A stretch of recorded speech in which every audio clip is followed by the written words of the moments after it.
और जिस रिपोर्ट पर इस वक्त सबकी नजर टिकी हुई है, इस रिपोर्ट से जुड़ी इस वक्त की बड़ी खबर आपको बता दें। दरअसल इस रिपोर्ट में साफ तौर पर यह स्पष्ट कर दिया गया है कि सुशांत को किसी भी तरह का जहर नहीं दिया गया था। एम्स की रिपोर्ट में यह बड़ा खुलासा, एम्स की ये रिपोर्ट अब सीबीआई को सुपुर्द कर दी गई है, लेकिन इस रिपोर्ट में कहा गया है कि विसेरा में जहर नहीं पाया गया है। बड़ा खुलासा इस रिपोर्ट से हो रहा है कि जिस बात की आशंका लगातार सुशांत का परिवार जता रहा था, उनके पिता ने भी ये बात कही थी कि सुशांत को धीरे धीरे रिया चक्रवर्ती जहर दे रही थी, ड्रग्स दे रही थी, लेकिन अब विसेरा से ये साफ हुआ है कि सुशांत को किसी भी तरह का जहर नहीं दिया गया है। कूपर अस्पताल को भी क्लीन चिट अभी तक नहीं दी गई है। सूत्रों के हवाले से खबर आ रही है कि कूपर अस्पताल जहां पर सुशांत का पोस्टमार्टम किया गया था, उसे अभी क्लीन चिट नहीं दी गई है। इस रिपोर्ट पर तमाम जो बड़ी बातें हैं उस बारे में जानकारी के लिए सीधे रुख करेंगे हमारे संवाददाता मुनीश पांडे का। मुनीश, और क्या कुछ सामने आया है इस रिपोर्ट से, क्या पता चल रहा है, कौन सी वो बड़ी बातें हैं जिन पर सबकी नजर इस वक्त टिकी हुई है? लाइन पर बने रहे।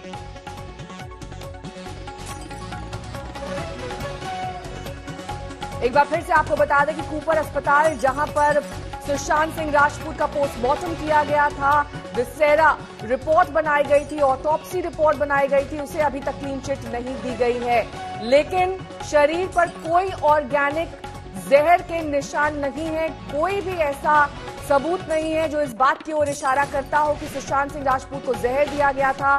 ये सीधे तौर पर अब इस रिपोर्ट में कहा गया है। ये रिपोर्ट दरअसल एम्स के एक डॉक्टर्स की टीम गठित की गई थी, उन्होंने ये रिपोर्ट कल सीबीआई को सौंपी है।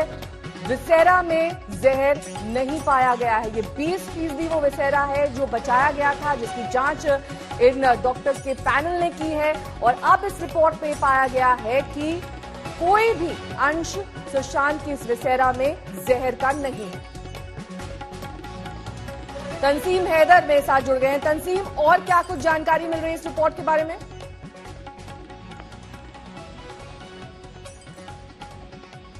तंसीम, आपको मेरी आवाज मिल रही है? जी जी नेहा, क्या जानकारी मिल रही है इस रिपोर्ट के बारे में? तंसीम, क्या डिटेल सामने आ रही है?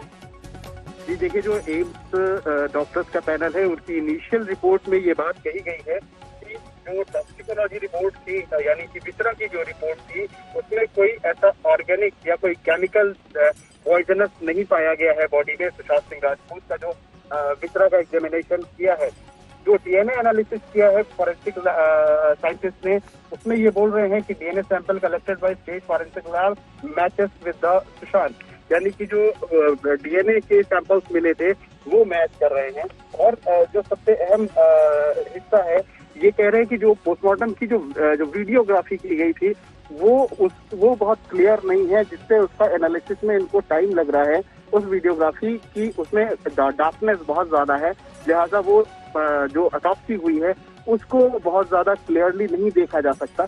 तो उस पे और पॉइंट पे अभी डिस्कशन करना बाकी है।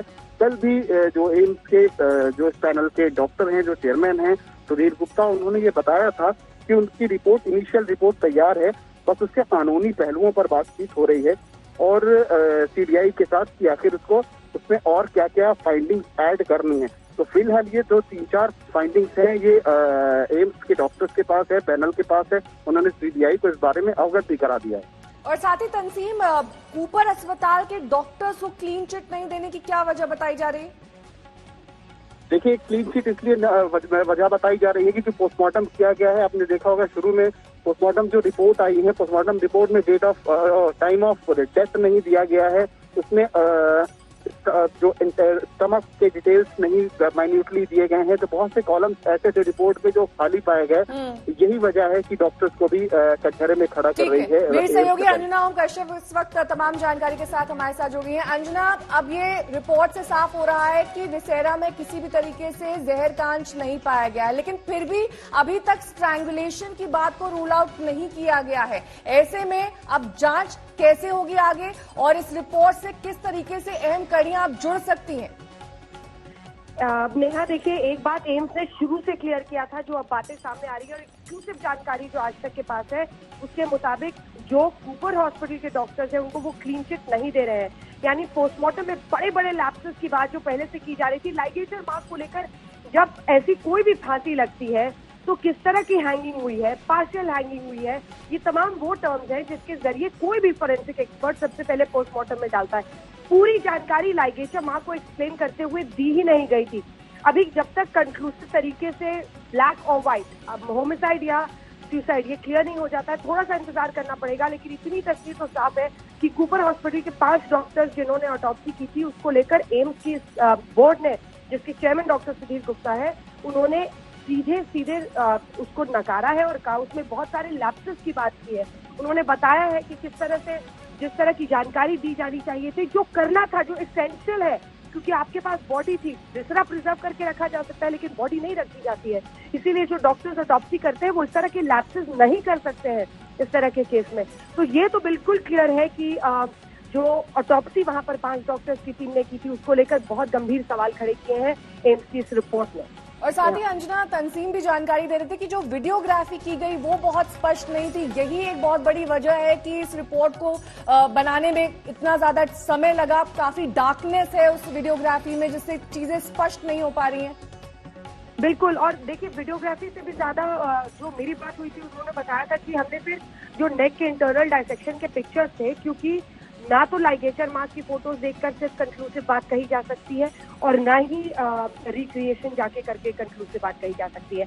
हमने नेक के इंटरनल डायसेक्शन की जो इमेजेस है वो हमने हाई डेफिनेशन इमेजेस वहां से मंगाई, तब जाके कुछ समझ आया। तो ये तमाम चीजें, और देखिए वीडियोग्राफी को लेकर, इस तरह की चीजों को लेकर ये हमेशा एक मलाल रह जाता है कि जो अल्टीमेटली एम्स के पास जब तक केस आता है तब तक इतनी देरी हो चुकी होती है, 65 दिन बीत चुके थे। तो ये तमाम ऐसे लैप्सेस हैं जिसकी वजह से कूपर हॉस्पिटल के जिन डॉक्टर्स ने ऑटोप्सी की है उसको लेकर बहुत गंभीर सवाल खड़े किए गए हैं। आप देखिए, ये जो पूरे जो डॉक्टर सुधीर गुप्ता है, उनको फोरेंसिक्स में और इन सब में एक एक्सपर्ट माना जाता है। बहुत उन्होंने मोटी किताब भी इस पर लिखी है, उसको भी काफी मैंने पढ़ लिया इस दौरान। तो उसमें भी वो कहते हैं कि फुल हैंगिंग है या फिर पार्शियल हैंगिंग है, इन सब के क्लियर कट सिम्टम्स लिखे जाते हैं। लाइगेचर मार्क को लेकर इस तरह की लापरवाही कैसे वहां के डॉक्टर्स कर सकते हैं? क्योंकि सबसे पहले उन्होंने बॉडी को देखा था, एक एक चीज एक्सप्लेन करने की जरूरत थी। मेरे पास वो एक्सक्लूसिव रिपोर्ट है, जो क्वेश्चनेयर है, जिसको लेकर यहाँ से 3 डॉक्टर्स की टीम गई थी। उसमें पहला सवाल यही था कि बाकी चीजें आप भूल जाइए बिल्कुल।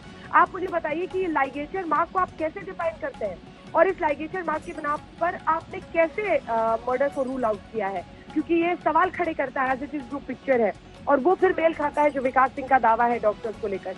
लेकिन कुल मिलाकर अभी सीधा होमिसाइड यानी मर्डर या फिर सुसाइड, इसको लेकर थोड़ा सा इंतजार करना होगा। लेकिन ये बड़ी जानकारी हम अपने दर्शकों को दे रहे हैं यहाँ कि कुल मिलाकर कूपर हॉस्पिटल के डॉक्टर्स ने जिस तरह का पोस्टमार्टम, जिस तरह से जानकारी दी है, वो अधूरी, और वो भी इतने हाई प्रोफाइल केस में जैसे इसे सुसाइड करार देने के लिए एक जल्दबाजी थी। ये सीधा कहना गलत नहीं होगा, इसे सुसाइड कह के बंद करने में एक जल्दबाजी थी, जिसको लेकर लैप्सेस पर, क्योंकि अब तक हम लोग टेलीविजन पर तमाम बातें कर रहे थे कि पोस्टमार्टम में आपने टाइम ऑफ डेथ क्यों नहीं डाला, इतनी सिंपल चीजें कैसे ओवरलुक कर दी। लेकिन हम लोग इसको एक जर्नलिस्ट के तौर पर उठा रहे थे। लेकिन अब एम्स के डॉक्टर का ये कहना कि इस तरह से फोरेंसिक्स में जैसे आप इस तरह के लैप्सेस की जगह नहीं होनी चाहिए, क्योंकि अल्टीमेटली अगर बाद में आप दूसरा भी क्यों 20% प्रिजर्व करते हैं, इसीलिए ना कि कल को अगर कोर्ट में वाकई कोई सवाल उठेगा तो 20% का फिर से जांच करके कोई क्रॉस चेक किया जा सकेगा। तो आप इतने बड़े लैप्सेस पोस्टमार्टम रिपोर्ट में आखिर कैसे छोड़ सकते हैं, जिसकी वजह से इस तरह की बातें बाद में उठी, जिसका कोई जवाब आपके पास नहीं है। तो ये कम से कम क्लैरिटी के साथ है कि एम्स मेडिकल बोर्ड ने उनकी जांच जो 5 डॉक्टर्स की थी ऑटोप्सी करने वाले कूपर की, उस पर बहुत गंभीर सवाल खड़े किए।